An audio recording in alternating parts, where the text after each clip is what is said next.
What is up, everybody? Welcome to another episode of Raw and Relentless. This episode literally had me speechless. Carl really dug in on this episode. His story will absolutely blow your mind. I am thoroughly thankful to Carl for one, coming on, but also being so open and honest about his journey through life and being an immigrant from Haiti and dealing with what he had to deal with. I don't even want to give you guys a glimpse of what he talked about. I want you guys to listen to the episode because his story and his struggles and his journey to come from Haiti to the U.S. is remarkable. It's absolutely remarkable. I had trouble finding questions to even ask him because my brain was trying to process exactly what just happened and what he had to go through and deal with on his journey to get here. So hope you guys enjoy and leave a comment and a like and make sure you subscribe. Yeah, go for it. Go for it. So that's crazy cheap. Holy cow. Yeah. And Yeah. where are you located I think again? I got a discounted rate. I'm in San Diego. Oh, so you're right by Rich. Yeah. Yeah. Okay. Yeah. I actually my projects are maybe a 2-minute drive from Rich's gym. The Oh, Compound really? Motion Club. Yeah. Yeah. It's right up the street. That's the one thing about where I live. I mean, I'm right by Chicago. I'm like less than an hour Okay. from Chicago. Nice. But I'm far enough away where nobody wants to come where I'm at. So to have those kind of those kind of resources and access to producers that are willing to come on site and do so, Yeah. is the producer going to do the show for you, like edit it and everything? Yeah. Yeah. So Oh the my deal God. is that I provide the place, the setup, which I Yep. like because I can do custom stuff. Yep. They come in, they have a mobile kit Mm-hmm. that includes lighting, two 4K Cinemax cameras. I think they're called Blackmagic, and two SM7Bs. And they take the footage. They'll be on site. Maybe we'll do 2 or 3 recordings at a time. They go back and edit on their own time, and they just have to deliver 1 per week. I do the publishing though. Okay. So I go on the platform, syndicated, etc. Do all of that. They'll even design my my podcast cover. Wow. So I did quite a few interviews to find someone like that, but they're really talented. I mean, the proof is going to be in the pudding, so we'll see. But I think I got a good deal. And so when does that launch? August 22nd is when we record, so we'll probably be in time for the first week of September. Oh, nice. For our first episode, or I guess the first few episodes. And what's the name of your podcast? That's still finalizing, but I can tell you the concept. Name is always back and forth conversation, kind of mood of the day. But really, what I want to get into is stories of people who have gone through something really challenging in life. Naturally, it's going to gravitate more towards business because of who I am. But really, I wanted to highlight the tough periods, right? I've seen a lot of podcasts talk about the successes, the after, right? The thing that's already built, and then it's like, oh, how did you do that? No, I want to know when things were tough, right? Like when it was 2 days before payroll and you didn't have the money. How did you wake up that day? Yeah. When you were waking up with your bank account in negative for 90 days straight. Yeah. How did you feel? How did that affect your relationship? When your partner told you, hey, it's either me or the business, right? But you still have both today. Yep. How did that happen? Right. So I want to dive into the nitty gritty of those days, right? Of those periods. And not just glance over it. It's like, oh, yeah, that was tough. Fine, right? Yeah. Like, we all have those tough moments. Yep. But the times, like what got me through my tough times is listening to other people who were willing to share theirs. Yeah. And that way I didn't feel alone. I felt more like, hey, this person's where I want to be, and they went through that. Yeah. Maybe I'm on the right path. Yeah. Instead of feeling like, am I an idiot? Yeah. Did I do the wrong thing? Right. So in concept, that's what I want to do. That's great. And it's true, really, because I think when you're in business for yourself and you're you're the only owner, right? And you start Yep. going through all these hard times, you start saying to yourself, why me? Why me? Mm-hmm. What why is this happening? Why I'm the only one that this is happening to. And then, like you said, when you start Yeah. talking to other business owners and they're like, yeah, I went through this, this, and this. And I'm like, holy shit, that's the same thing I'm going through. Right. Yeah. And then Yeah. when you Yeah. start feeling validated in that you're not the only one, and you're really not. Like, Yeah. everyone in business has gone through some really shitty shit. Yeah. It's like, if you know, you know, right? Yeah. That's something I completely underestimated when Hmm. I first started in business. I always just saw my parents run their businesses, and I just thought, okay, they're doing their thing, and I'll just go do that. Yeah. And not a lot of people around me do what I do. Hmm. So it does naturally get kind of lonely. So it just feels like, okay, I'm just going through this, right? The lonely warrior. Yep. But then I meet people like you and people who are in our community, and I say, no, this is a blueprint, right? Yeah. It's a path we got to go through, and if you make it through, you make it through, and if you don't, you go do something else. Yeah. I just realized it's just the path. Yeah. 100%. So tell my listeners, what are you into? What are you doing with Uh, yourself? Yeah, We kind of just rolled these in, days, which I yeah, liked. yeah, I know. Yeah, these days I run a real estate asset management company called Parkside Asset Management, located in San Diego. We buy, build, and manage residential real estate. Okay. A lot of the stuff that we build, we end up owning and keeping, which is great. But we also do third-party management for clients too. In a nutshell, that's my day job. So are you doing single family, multifamily buildings, all the above? Um, Mostly multifamily. Okay.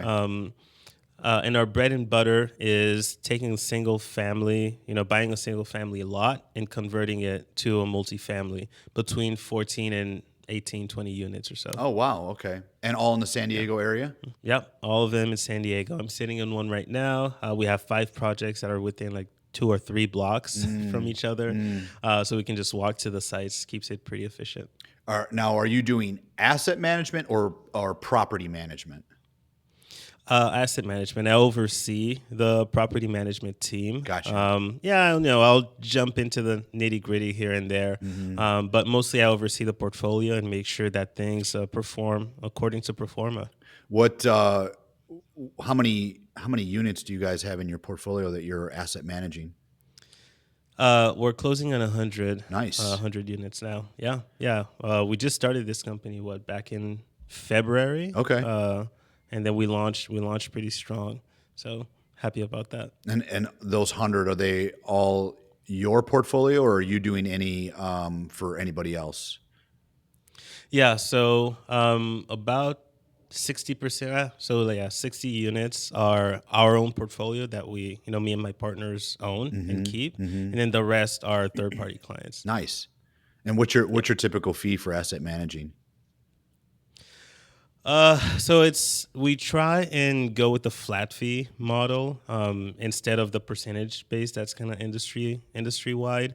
We're still nailing that down. We have it more on a per conversation basis right now, but it should equate to the lower end of fees. For example, if market rates about 5-6% or whatever, we'll be around the 4.5%, but flat. Right, so our fee doesn't jump quarter to quarter or month to month, which our clients end up liking because they can predict what they're going to pay, and there's no bogus fees that just come up from wherever. Right. So it's basically our flat fee, whatever was spent on upkeep and maintenance and whatever, and that's very simple billing. Okay.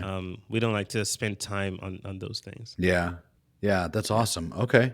That's a very, Thank you. I feel like that's a very up and coming business too, because there's so many property owners that are syndicators that don't Yeah. really have the time to asset manage Yep. their deals because they're too busy out there Yep. trying to raise capital and find more Yep. deals. Yeah.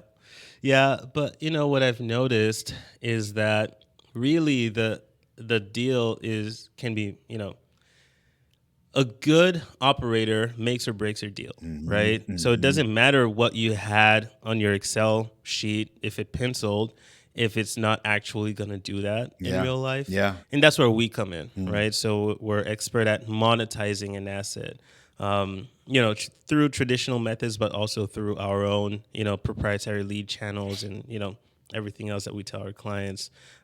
So that keeps them happy, and that actually makes your deal viable and Mm. helps you raise more money for your next deals. Sure. Are you using any of the units for short-term rental, like putting them on Airbnb, or you are? Yeah. Yeah. So I'm a Airbnb superhost. So that helps a lot. I started that in 2022 just to experiment with the Mm-hmm. platform, and ended up just learning it all through, and have been doing that since then. So a lot of times, if we onboard property on a down cycle for leasing, for example, October, March, April, and we want to line it up with the actual good leasing schedule in the summer, then we would do a short or midterm rental through that period, right? Gotcha. In that way, you're either making the same or slightly more Mm-hmm. than you would with a regular renter, but without the downside of ending the lease, standard 12-month lease at that same period and having the same problem every year. Mm-hmm. So we kind of push it back to a good period, then do a year lease. How do you actually become a superhost with Airbnb? Yeah, so that's fun. A lot of funny stories. First of all, with a lot of guests. But in terms of technicality, you have to have a very low cancellation rate, under 2%, I think it is. Mine's 0, so that qualifies. You have to have a high rating, 4.8 or over, 4.8 stars or over. And you have to have a certain number, I think 100 days of stays, or a number of days or a number of stays within a 90-day period. Mm. And they reassess every 90 days. So you can become or lose superhost status every 90 days. Oh, okay. Interesting. Yeah. Huh. Yeah. And San Yeah. Diego's a hot market for Airbnbs, right? Yeah. It is, with a caveat. Starting last year, the cities had these licenses that you need to get to be able to operate Mm-hmm. short-term rentals. Mm-hmm. They call them SDRO licenses, and most people go for what's called a Tier 3 license, which is not having to live in the place but being able to rent it out for less than 30 days. Mm-hmm. And we've created a whole guide on how people can get one, but those are running out. I think there are about 700 left. Mm-hmm. So, and they're not cheap. I think filing fees alone are like $1,500 to $1,800 plus taxes, plus renewing every couple of years. So you have to like really be cognizant of it, and you Mm-hmm. can't just list to try it out. The platform won't even let you list it without a license number now. Oh, really? Do you need Yep. do you need a permit for every single unit you have, or is it a blanket permit? Nope. Every single unit, Oh, and you can only have one unit per location and one unit per person. So I, Carl, can only have one license to my name. That's for one unit. okay. For at least for tier 3, that's what I know is the case. So a lot of our more short term rental really are midterm rental, so 30 days or more. We find clients to stay in those, but 30 days or less, you can only have one license to your name. Holy cow! So, like, if you've got 10 Yeah. units, you're kind of Yeah. screwed. You only get one permit. Yeah. Yep.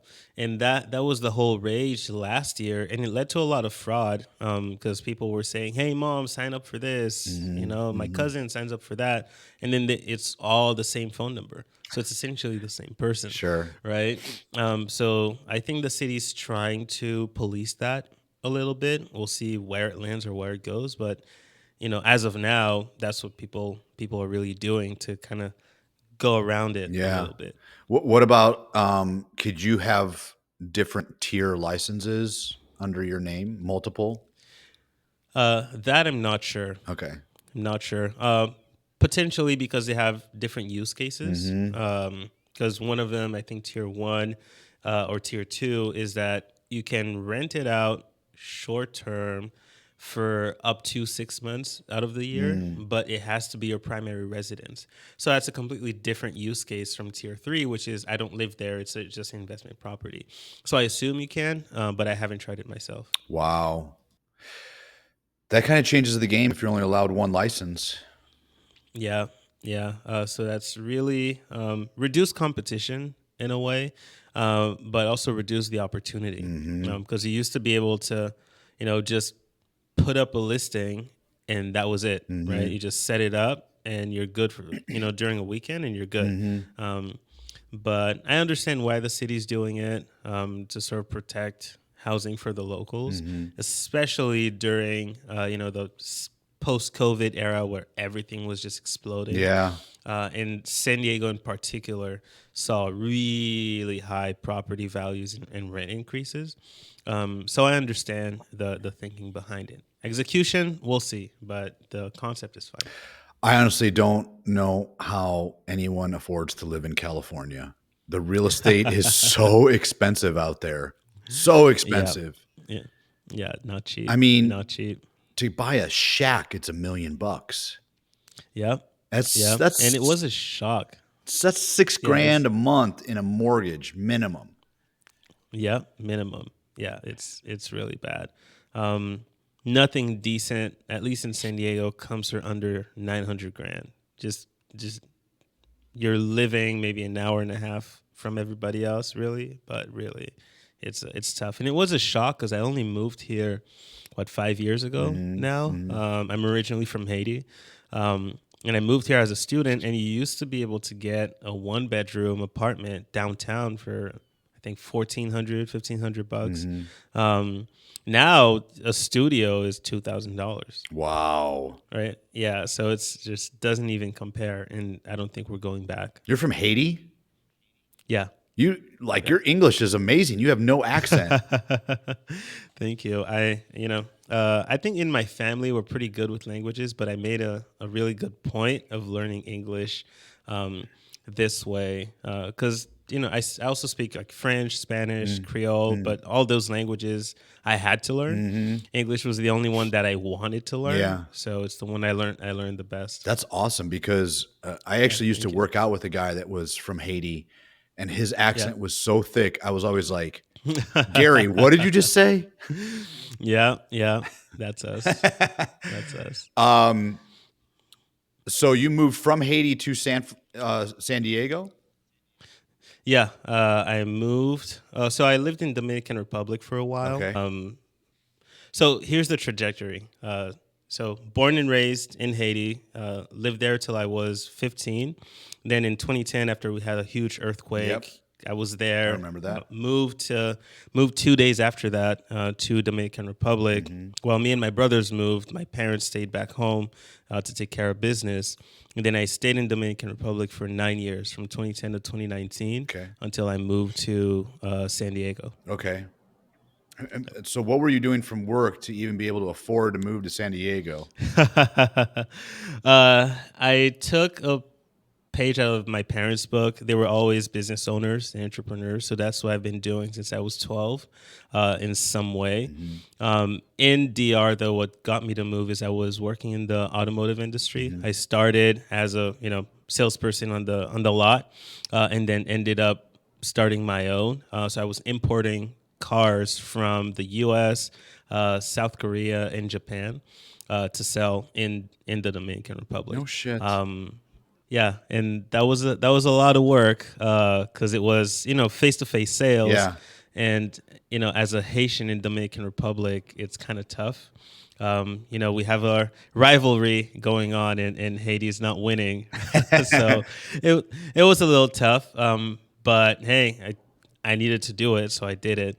And it was hard work, but it was worth it. Taught me a lot. Okay. And how long did you do that for? I did that for 2.5, 3 years. So started in 2016. Mid 2016. I had saved up a little bit of money, then took a personal loan to get my first car, and then added commissions on top of that to get the second one and the third until I had an entire lot. And then, so what did you do? Did you end up selling that or just close shop to move to the Yeah. U.S.? Yeah. So I sold everything, all the assets. I remember to move to the U.S., I needed to save about $90,000 because as an international student, you need to have a year's worth of living expenses in cash up front before they stamp your visa. Oh, Yeah, and mind you, it takes 50 Dominican pesos to have $1, right? So I had to work really, really hard Yeah. to just save that and have it in cash to be able to make that move. right. But yeah, I just sold everything, liquidated everything, didn't look back, and then started my journey here. I came to University of San Diego. I'm actually rocking their swag. Nice. Yeah. Yeah, and then I just stayed in the community ever since. Most of my tenants are from USD. Most of our properties are in the USD area. I'm actually speaking at USD on Friday. I spoke there last month. So it's really a community that's welcomed me very well. So how did you needed 90,000 to save for your first year of expenses. So then where did you come up with the capital to even buy your first real estate asset to start renting out and whatnot? Got it. So when I moved here, I thought I was gonna get a cushy consulting job out of my MBA and all of that. Within like a month, I was starting another business. It's just at that point, I just accepted that's who I am. Yeah. So that business I still own is called HUG, stands for Housing Undergraduate and Graduate Students. Basically, was a tech startup that. Imagine Airbnb, but for student housing, right? Just to keep it short. So I started developing that while I was in school, recruited a few people to start it with me. And when I graduated in 2021, I had a full-time job lined up. So I worked in commercial real estate at CBRE. Okay. And then I had raised some money for the company, for Hugs. Okay. Right? And coincidentally, that's the year I met one of my biggest clients, who's my business partner today, and they were buying and building real estate at the time. So I started learning from them, saved up everything I could from there, and then just kept doing business with them. A lot of sweat equity at the beginning, and then once we refinance, get another load of cash, and then keep investing the same. Rinse and repeat, as they say.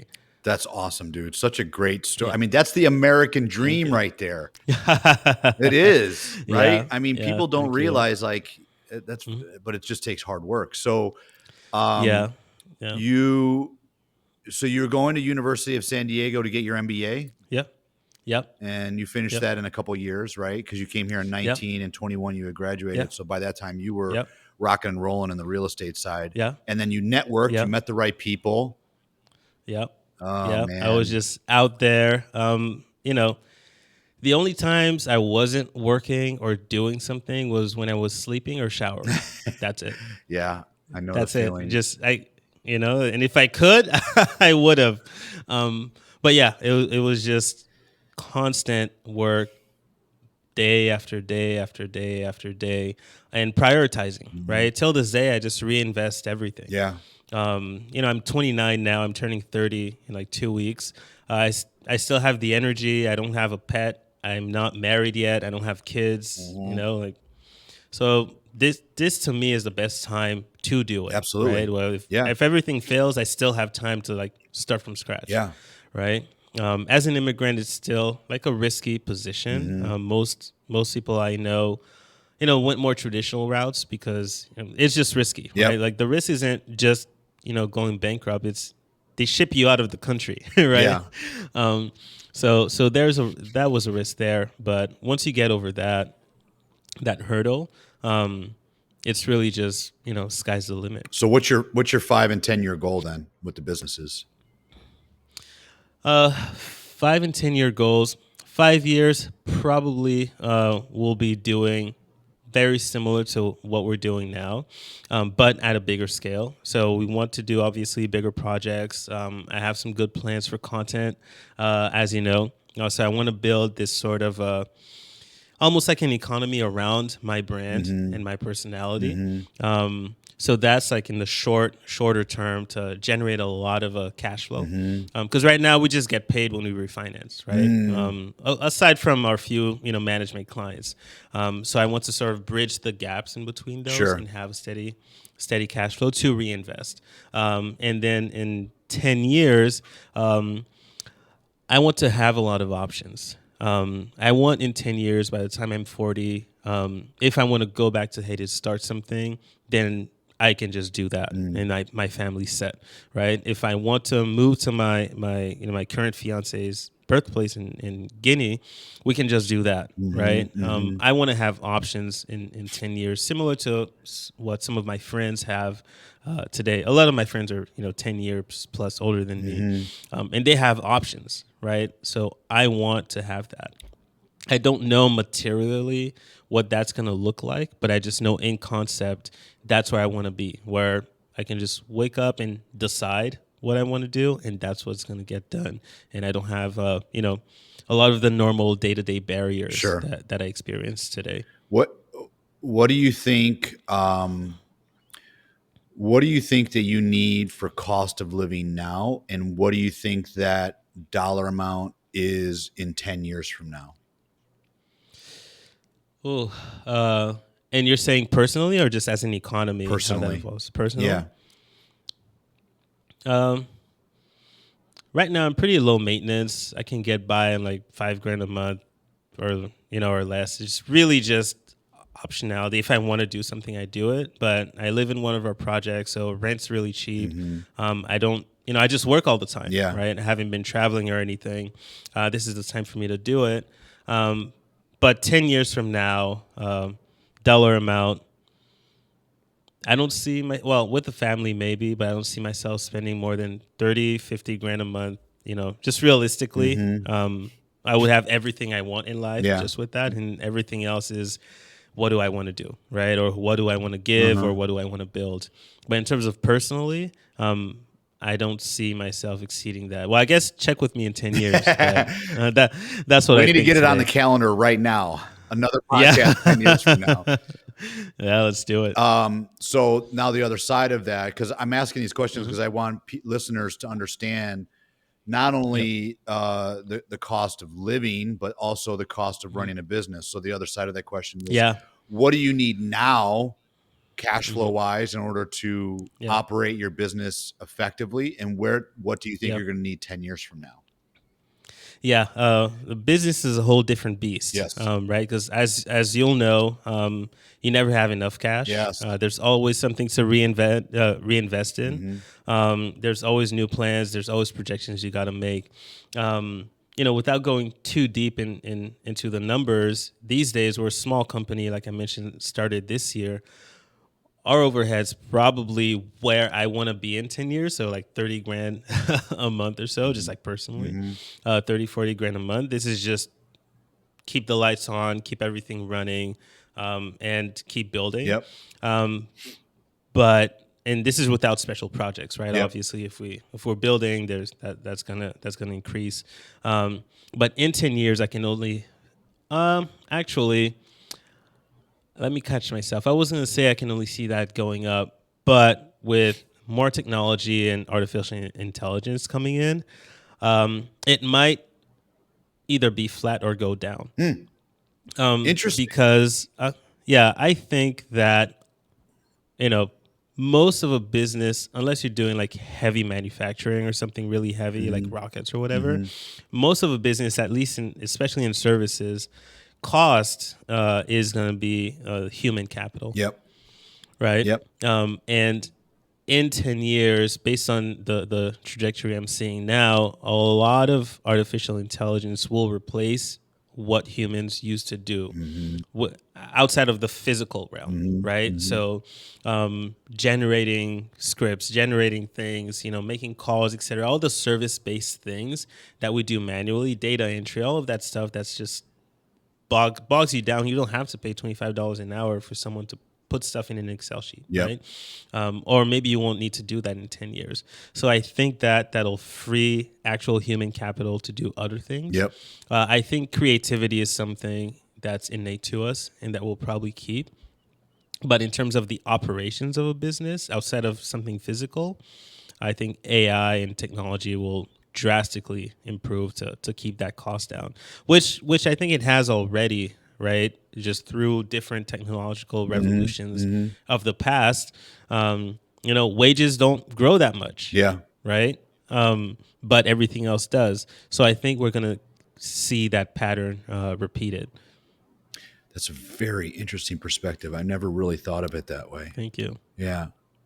So let me take a page out of your book then. Yeah. Tell me a story of something that you had to deal with that was extremely difficult. What did you do? How did you get through it? Well, I'll give you one of them. As I alluded before, I moved from Haiti to the Dominican Republic because of the earthquake, right? Yep. That time, I didn't realize it at the time, but that period of time was probably one of the hardest things I'll ever do, and it's something I wouldn't wish on my worst enemy. Because the thing with an earthquake compared to other natural disasters, not putting any natural disaster down, but really just speaking about my experience, is that you don't see it coming, right? I've been through tropical storms and tornadoes and whatever. Those get announced. You can see them coming. You can evacuate. An earthquake just happens. And in a small country like Haiti, small underdeveloped country where 60% of us live under the poverty line, you're not ready for that. So within that, 50-second period, I was in high school at the time, and in that moment, everything changed. I was standing outside and saw my school literally come down in front of me. Right, so the place where I had taken classes 2 hours prior no longer existed. Right, and there was nowhere to go. Everywhere is shaking. You can't run anywhere. You can't go to anybody for help. Like if you're outdoors, you're lucky, but if you're indoors, you're done. Right. When my dad picked me up, maybe 2 hours later, we took our same drive home, and I didn't recognize it. Right, the supermarkets we used to go to never, didn't exist. A church that we used to go to wasn't fire. People running around. It was just completely insane.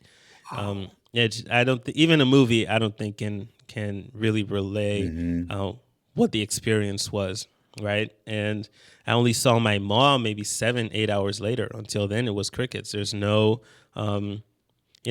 no communication. All the networks are down. It's just you're just alone in that moment, and whoever you find next to you is who you have. Just fast forwarding from that, we moved out of there 2 days later, thankfully. But my parents, they stayed back. As I mentioned, they had their businesses, they had stuff going on, and I was 15 at the time. My brothers were 13, 11, and 5 years old. So you're the oldest. Had to raise them. Yeah. So what did your parents do? Just give you some money and be like, "Here, Carl, go to DR." Yeah. Just made sure we landed well, right? Within 2 weeks, I was in a different high school. I was taking Spanish classes. I didn't speak Spanish when we moved. We lived in a hotel for like a month and a half until we got a place. Wow. And then beyond that, I only saw my parents maybe once or twice a year after that. And, parent-teacher meetings I had to go to. When my brother got in trouble, I had to respond. Going to a grocery store, just all the parent duty things I started doing at 15. And I had no time to breathe, right? Because I was starting a new high school, but I still didn't know if my friends from my old high school were still alive. Right? So there were two, it's like my brain was split in half for during a really long period of time.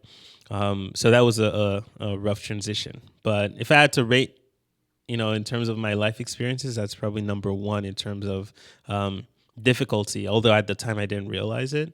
Now I'm just like, it was so hard. I just got numb. I just ended up not feeling anything until it was over. Because you turned into survival mode, right? Yeah.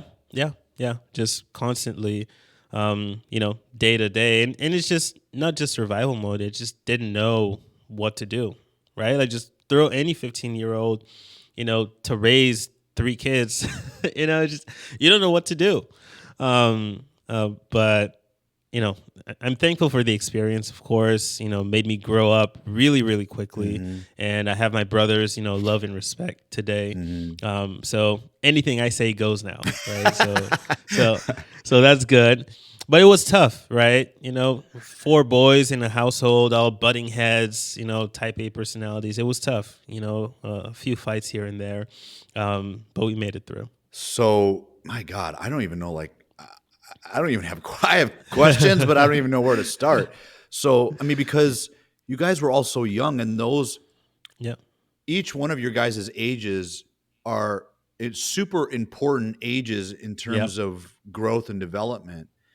And Yep. now you guys just turn your lives upside down. I, I'm just like I'm at a loss for Yeah. words in a way. I don't even know. this Yeah. is this is mind Yeah. blowing. So when you left DR and came to the US, did your Mhm. brothers follow or did they stay? No, so I was a trailblazer in that way. Now they live here, right? Hmm. So two of my brothers, they just moved 2 months ago, um, but I was the only one who came here. End of 2019, and then next year was COVID, Mm, or the next few years was COVID, yeah. and then now they're here. My youngest brother moved in 2021. Hmm. Started college here. But yeah, my other two brothers I didn't see for 5 years until this year. Wow. Yeah, yeah, yeah, yeah. A lot's happened. And so, why did your parents never leave Haiti and come to DR after they got their things straightened out with the business? Well, they didn't get their things straightened out, right? Because at that point, there's no economy. Hmm. There's just nothing's moving. So my dad is a network engineer by trade. So that's what his business was about. He sets up networks for the government, the banking system in Haiti, and all of Hmm. that. No contracts were happening, right? Hmm. There was no government essentially Hmm. for a while. Hmm. And my mom, so at the time she was country representative for Nestle. So that was her day job, which really proud of her for that. But really, her main hustle was a catering business that she had. So she catered, daily meals for offices. She was at the height of it. She was serving like 6,000 plates a day, Oh my God. and yeah, and that was just taken overnight because nobody's going to work the next day. Sure. And no, so it's like they just never recovered. And that was a really big lesson or realization for me about life is that my parents on paper did everything right. Hmm. They rose from nothing, they studied, worked hard, started their businesses, and became basically top 1% of their class in a small country. Hmm. But still, we traveled, we had vacations, I speak English, Hmm. just like you. So they did really well, and they had no debt, nothing. And then just their life was just taken away from them out of nowhere. Even if on paper they did everything they were supposed to do. Right? Wild. And they just never recovered after that. They ended up divorcing. Really? Yeah. 2 years later, it just takes a toll, right? Because each parent has a vision for how things should be done. Or my dad wanted us to go back to Haiti once things were calmer, but my mom said we had already established. We were already established in Dominican Republic, so making another big change the year after was much. Hmm. So they just never agreed and never recovered from that. And I had to like mediate the relationship for years. To make sure that we kept moving forward at least as a family. So that was like another thing added onto my plate. Wow. Yeah, That is a yeah, lot it's for a teenager to deal with. yeah, yeah. So, how come your parents never came to DR? Because both of those skill sets that they have are very, they're what's the word I'm looking for? In demand, right? Network Yeah, engineer, catering, Nestle representative, yeah. customer representative. I mean, those are high Yeah. valued positions. How come they didn't want to recreate that in DR and be by their kids? Yeah, so my mom tried. So she had an office in DR also Mm, because she did business in both countries for Nestle. okay. So her day job was good. So she would fly back and forth. Her main market, of course, she's responsible for Haiti, Hmm. but she responds to people in Dominican Republic. So she came back and forth. My dad, I think two things. A personality wise. He's still in Haiti today, Mm, where he could move, hmm. somewhere else, Hmm. right? So I think it's just what he knows and near and dear to his heart, and he just didn't want to, Hmm. and he was for us going back, right? So that was just his stance, and also, I think they were both trying to save what they had built, Mm, right? And I get that, right? Like yeah. it's tough in hindsight. If you put me somewhere else today, I would still try to check in on things happening here, Yeah. right? Yeah. So I think they tried, but it just didn't end up happening. Mm, No, and then we tried many other different things, and I think with age too, as they got older, maybe the energy, yeah. they lost, and then they lost their marriage, and then it's just like a lot to deal with at the same time, and they just didn't get that fire back into them Right. that they started with, and maybe they made a great team at the beginning, Hmm. and they lost their team, right? Hmm. But I did learn from them, so hopefully I can make them proud. That's amazing. Have they come to see you at San Yeah. Diego? Yeah, my mom's flying here. So her birthday is right 5 days after mine. So we always do a joint birthday. Nice. She's here. Yeah, she's here very often. She lives in Florida now, Okay. but she's here really often. My dad hasn't made the trip yet. He mostly goes up to New York. Mm. But since my brothers are here now, he'll probably make a trip out here just to see everybody at the same time. So, do you think that your experience, that whole experience from the earthquake to now, Yeah. mediating your parents' relationship, raising your younger brothers, do you think that that has given you life skills to be able to have a successful relationship with your fiance now? Yeah, definitely. I think that I understand people very well. Hmm. It's developed a lot of emotional intelligence in me because I had to read a lot of books. Like I mentioned, I didn't know what to do, so I just read about what to do. Hmm. Um, so I understand people a lot. I understand motivations. I understand how people act when in different emotional states. When you're desperate, when you're happy, when you're sad. So I have this sort of filter. Constant filter to try and see what state are you in and Mm. what does that communicate to me, Hmm. right? Based Hmm. on your actions. And I have thick skin, Yeah. like there's not a lot of things these days that kind of phase me. It's just, hey, let's just take care of this problem. Really, it's not. Yeah. I don't say it's not that big of a deal, right? Yeah. Because then it becomes a bigger deal. Yeah. But really, I just absorb, and then we work on it together. But I think so, and in all my relationships, really, um, I think it's helped, including business. Carl, you're amazing, man. That's amazing. Thank you, thank you, Like, there's not a appreciate lot it. of people that could do that stuff. Do what you did. That's just. I appreciate My mind. This is not where I thought this podcast was going at all. it. Yeah, well, this is me, and I think that honestly, there are a lot of people who do these things. Hmm. I just think they're not highlighted, Yeah. right? Like there's just no awareness. I think for two reasons. One, it's hard to talk about, Hmm. right? So every time I talk about these things and other things I've been through, I hold back tears, right? Hmm. Because it's painful and it's stuff that I remember every single day. So not a lot of people are willing to remember that and live through those things again in a conversation, Hmm. right? Hmm. And then the other thing is that I don't think there's a lot of platforms that that promote that or that allow them, even if they wanted to share it, Hmm. right? So Hmm. it's great again, to share the successes. It's awesome, the numbers, and we're doing this and we're doing that, and it's exciting. But what really I'm curious about and I value is what did you have to go through and get over? What did you have to conquer? Sorry, to be who you are today, to have those things happen, right?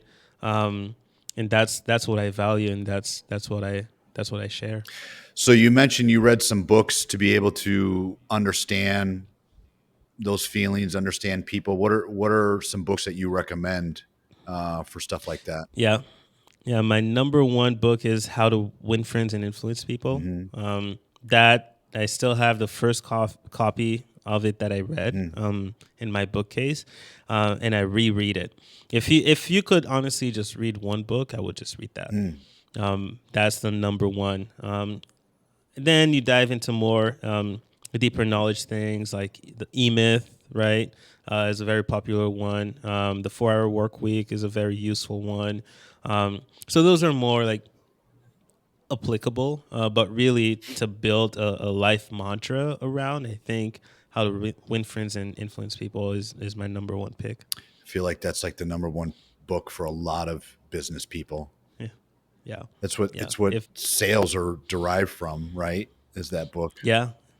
Like if, you have to just not read it just to read it. You have to like really understand every page. Once you do that, it completely changes how you see things. Yeah. And this is not just me saying it to say it. It really changes your perspective on everything and everybody. Yeah. Changes how you speak, changes how you act, changes everything. Yeah. Amazing. So thank you. Where are you going for the rest of the year? What are you trying to finish in terms of your business and close out before the end of the year? Yeah, the main thing is launching all the branches of content that we're investing in. So podcast is one of them. Similar to you, congrats on starting that. Thanks. Yeah. And Instagram is our main channel that we're going to be investing in, and then we'll have some long form things on YouTube. But really, though, that's the part of the business that I want to set up and keep moving, especially before the end of the year. See if we can get some traction. Yeah. Are you posting every day?